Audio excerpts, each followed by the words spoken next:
Exodus chapter 4, verse 10.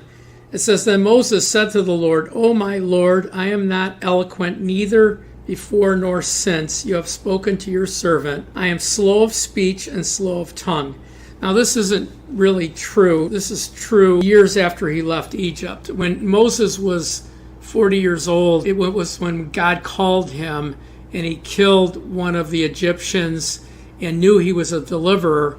He was a military genius. He was an operational genius, a builder.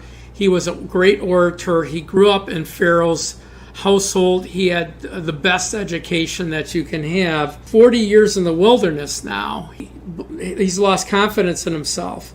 He said, I'm slow of speech and slow of tongue. And I'll get to the meaning of that, but I just want you to know that this 40 years was God preparing him for what God wanted him to do, which was deliver his people. Verse 11, So the Lord said, Who made man's mouth, or who makes the mute and the deaf to see, or the blind to see?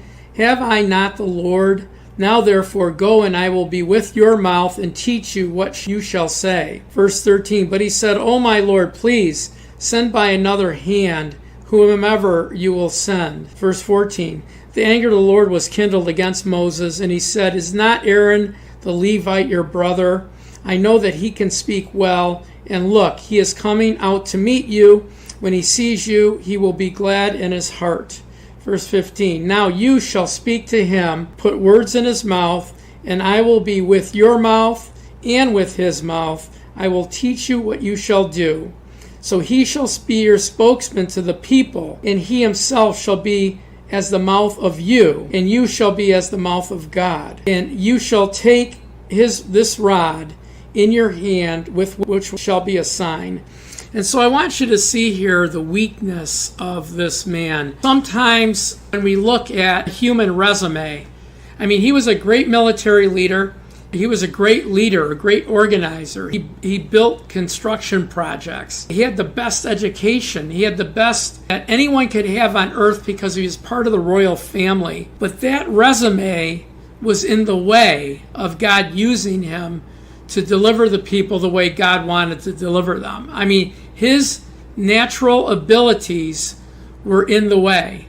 So God sent him to Midian to be alone with sheep in the wilderness. I mean, he had a wife and he ended up having children. He had family, but he was out in the wilderness protecting the sheep and leading them to grazing areas and food. And in all of that time, he lost his leadership ability and skills. He diminished to a point where he had no confidence in himself. He had no confidence in what the Lord, where 40 years earlier he killed one person thinking he's going to do it one at a time. So we need to understand that we have natural abilities and powers that God gives us, but we also have supernatural. And in this case, as well as Paul, as well as Peter, God will not take our natural strengths and actually force us to use supernatural strengths that he would give us. God enabled Moses to have power in his staff and power to lead the people. Even though he was reluctant, he didn't have confidence. It wasn't Moses, it was God.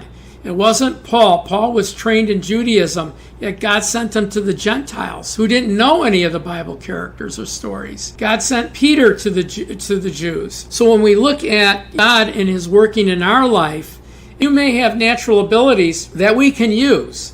I use people here that have natural abilities for video editing and cooking and helping me on some books and messages, but there's a supernatural part to us. I was never a teacher. I couldn't even say a prayer at a dinner table 45 years ago. Today I'm a teacher and I've spoken in front of thousands of people. So God uses his power and wants all the glory, and Moses is a great example. Thank you for watching today. Please share, follow, like, and make a comment. That helps our algorithms. And pray about becoming a partner for $10 a month or more. We're praying for 400 $25 a month or more donors to be a foundation for us to continue writing books, building curriculums, and giving them to individuals, small groups, and churches all over the world. We send books out all the time. So God bless you. Thanks for watching. Have a great day. Thank you for watching today. To stay informed and stand with the ministry, visit watchersoftruth.com. You'll find free resources, complete teaching series, and ways to partner with us in spreading the gospel. Donate today at watchersoftruth.com.